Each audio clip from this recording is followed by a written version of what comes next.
Hello guys, আজকে আমার দিদির মেয়ের অন্নপ্রাশন, তাই আমি তোমাদের সাথে শেয়ার করছি খাওয়ার ব্লগটা। তোমরা খাওয়ার মেনু কার্ডটা তো দেখতেই পাচ্ছ কত কি খাবার। তো প্রথমে চলে আসলো ফিশ ফ্রাই, খেতে কিন্তু খুবই ভালো ছিল। তারপর দিয়ে দিল মশালা কুলচা, আর সাথে দিল মাটন খিমা। এটাও খুবই নরম ছিল এবং খেতেও খুব সুন্দর ছিল, তোমরা দেখতেই পাচ্ছ। তারপর দিয়ে দিল পোলাও, খুব সুন্দর ঝরঝরে, আর তার সাথে ছিল গলদা চিংড়ির মালাইকারি। জাস্ট ওয়াও, এত বড় চিংড়ি। তারপরে চলে আসলো মাটন, যেটা খুবই টেস্টি খেতে ছিল।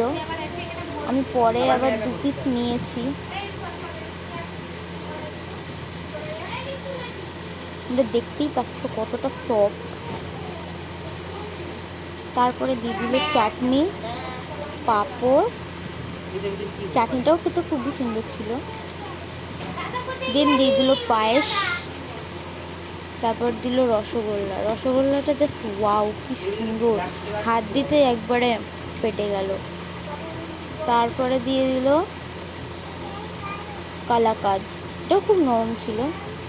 দেন আমরা হাতটা ধুয়ে আইসক্রিম খেয়ে মা আর আমি চলে আসি।